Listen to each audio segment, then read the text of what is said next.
back to the Chow Time Pod. It's your host, Red. I got another video today from Courtney Ryan. It's a fresh video.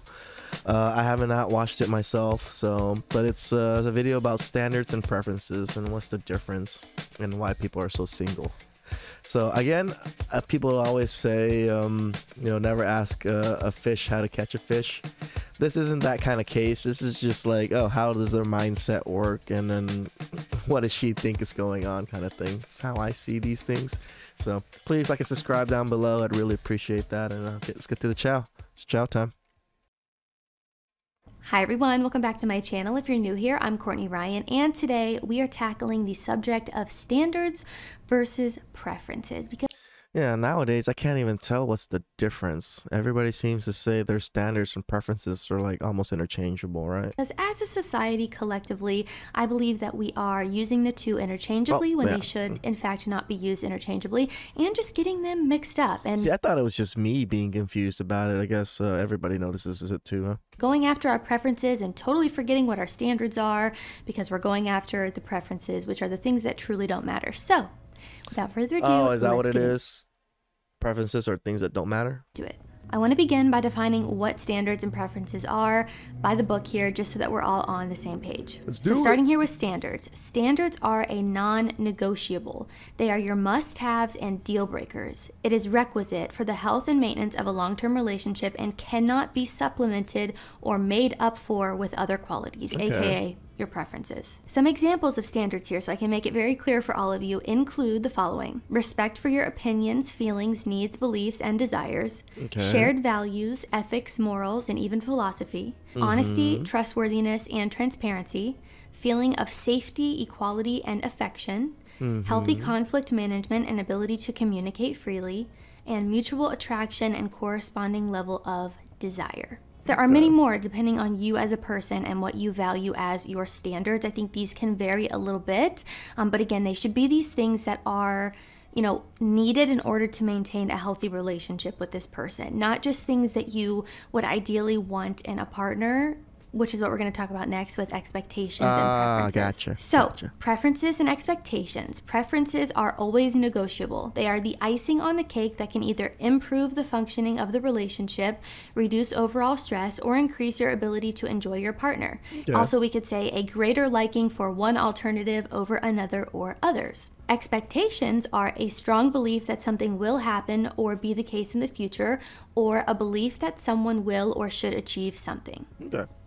Some examples of preferences here would be things like height, job title, buying you gifts, flying you out, specific physical features that you would like. These sound like standards to women to me so far. And where they take you for a first date. This goes back to all of the coffee date drama that I've covered in the past extensively. Standards are factual. They're the baseline of quality that drives effective actions and good decision making. Expectations are internal and can lead to disappointment when they're incongruent with what others deliver. And I think that's one of the main differences here with standards versus, expectations or preferences.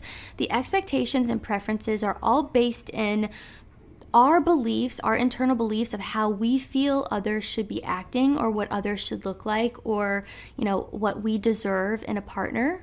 And I think a lot of us have convinced ourselves that preferences or expectations are just as important or align perfectly with needs when that's not the reality. I 100% agree with her. Everybody's preferences, they're using preferences as literally guidelines to find someone. If they don't have these particular preferences, they're a no-go.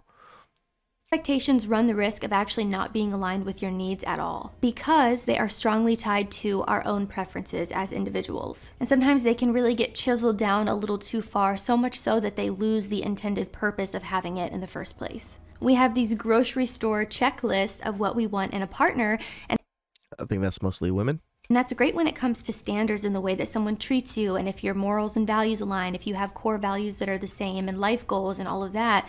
But when it gets into the territory of things that truly don't matter, but our society has kind of convinced us that they do, or social media convinces us that they do, it becomes a huge problem. And I think people are let down time and time again because they're trying to find a partner based solely on these preferences that truthfully don't matter at all. And secondly, are most of the time unrealistic. Correct. Someone could fulfill every single preference on your list, but I mean, as we watch a lot of Courtney Ryan and her interviews with other women, you know, what is the minimum that a man has to make?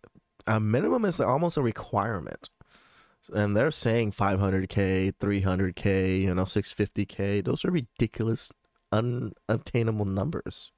But not meet any of your standards, and in this case, it should be a freaking no-go. And again, this is because preferences are a nice to have, but they are not the standard, they are not the non-negotiables that your standards are.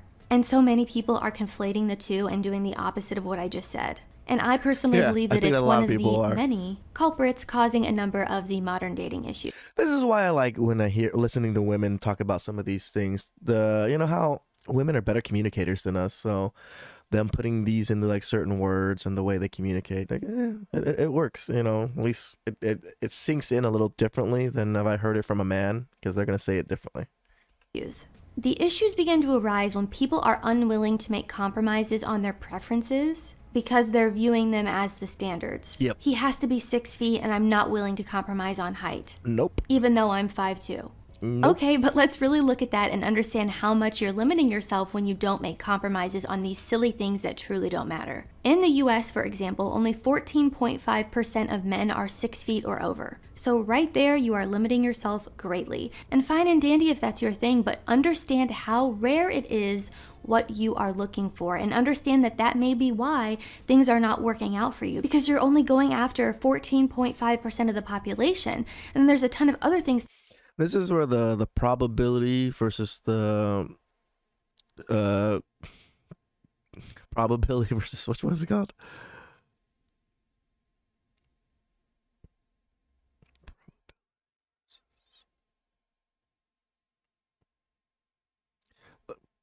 Practicality versus probability, right? To consider in that as well. Does he meet your salary preferences? Does he meet your handsomeness preferences? I'm assuming if you're this concerned about height, you probably care about other things as well. So then that limits your pool even more and makes it even harder for you.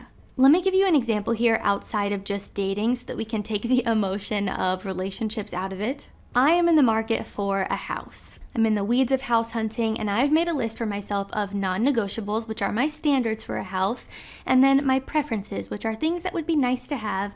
They're the icing on the cake, but they are not included in my non-negotiables list.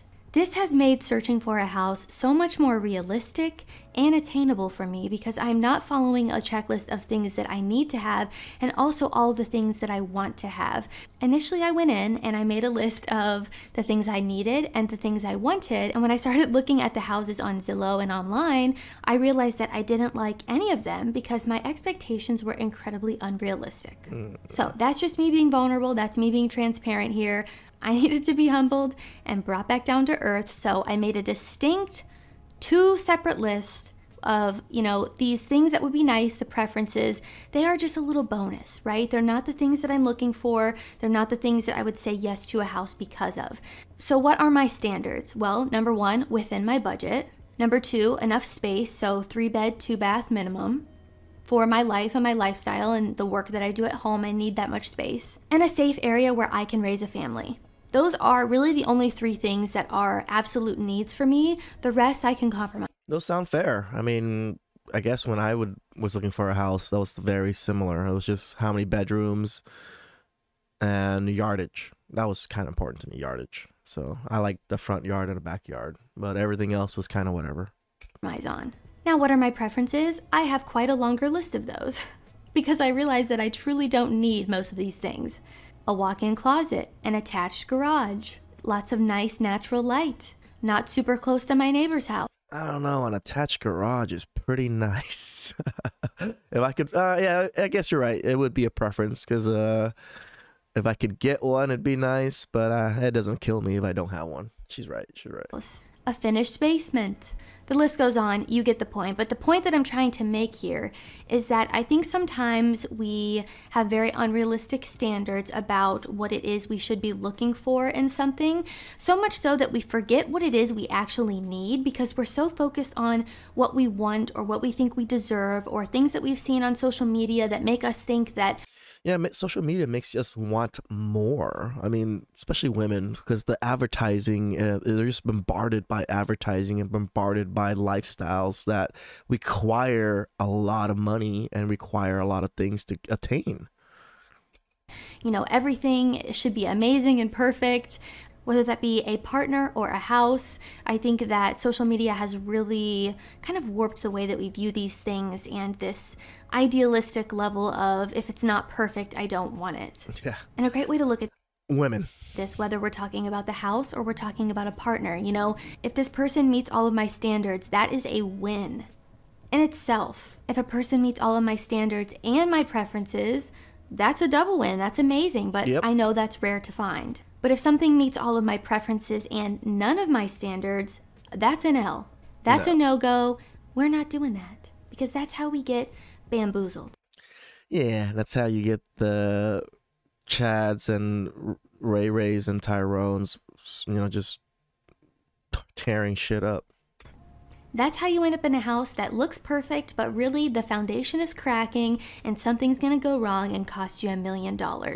Think of the relationship like a house. She might be the most beautiful girl in the world on the outside, but if she's ugly on the inside, that's going to come out and it's not going to work out well for you. It's going to cost you too. And we can't really use this comparison with the house, but going back to the relationship point of this, which is the entire point of my channel and the video here. When it comes to a relationship, one thing that I really want to emphasize for all of you is that you should be holding yourselves to the same standards that you would hold for a partner. Correct. So for example, if you want someone to respect your opinions, your feelings, your needs, your beliefs, you should be doing those things too. Correct. If you want someone who is honest and trustworthy and loyal, you should be following those standards too.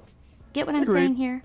It's much easier to find a partner who upholds all of your standards if you personally are also upholding your standards. And another thing that I think is a really big issue now is people obviously focusing too much on the preferences and not the standards, as I've mentioned a million times already. But they're doing it to a point where they are more concerned about where this person is taking them on the first date. No coffee dates. I don't do coffee dates because that means that this guy is a dusty, broke loser and he's dating other women. Let me tell you something, sweetheart. He could be taking you out to a 5-course meal. I don't even know if that's a thing. A super fancy restaurant, spending all this money on you, and still be a dusty loser who's just pretending to be some, you know, big shot that's trying to impress you and win you over and dating all these girls at once. So just because you think someone meets all of your preferences doesn't mean they uphold the standards that you would want in a future partner. So facts, right? Damn. I think women need to listen to this shit. You know, men understand this, but women really need to understand this part. I really think we just need to start shifting the way that we look at these things and understand that they are not interchangeable. No. Standards are not preferences. They are two entirely different things. On a first date, instead of focusing on how much it costs or where it is, focus on how this person treats you, how you guys connect. Do you have things in common? Do your life goals align? Do you share core values? These are the things that we should be focusing on if we want to land ourselves and find ourselves in a happy, healthy relationship. Focusing on the preferences might get you in a situationship that's not going anywhere, but it's not going to withstand the test of time for a happy, healthy relationship. I really can't emphasize that enough. So again, to wrap this video up, your standards are your non-negotiables. They are your must-haves, have to have it or I'm not entertaining you, and your preferences are just the cherry on top, the icing on the cake. If someone meets your standards and they also have some of your preferences, that's a win. You have hit the jackpot and you should consider yourself lucky. But again, preferences should not be the only thing that we are concerned about and the sole focus when we're dating people, because the standards are the things to focus on if you want to stand the test of time. And don't forget to hold yourself to those standards that you want in a future partner too, because as I mentioned before, it's much easier to find someone who upholds your standards if you are also doing it as well. I agree. So guys, that is all I have for this video. If you liked it or found it helpful, be sure to give it a thumbs up and subscribe to my channel to be in the loop for when I release new content. Let me know what you think down in the comments. How was that chow? Interesting. Just like I do this videos just because I don't think as men we think about some of these little nuances of like words and things like that too much either. But going over this, yeah, the whole preference and non-negotiable things are quite different from each other. And a lot of women, oh, I won't date you unless you're 6 foot. Oh, I won't date you unless you're this. Oh, I can't date you if you take me out to, you know, a coffee date. Those are preferences. Like, so like to me, non-negotiables be like, are you good with money? That's so important to me. Are you family oriented? Do you want kids? Do you want to raise kids? Were you raised in a good family? Those are major things. And men, it's hard for us to find women that will even take us seriously because we can't even get past their non-negotiable preferences, right? All right, so please like and subscribe down below. I'd really appreciate that. And again, I'll link Courtney's videos down below also, so please give her some support. And I'll catch you guys next time. Ciao time.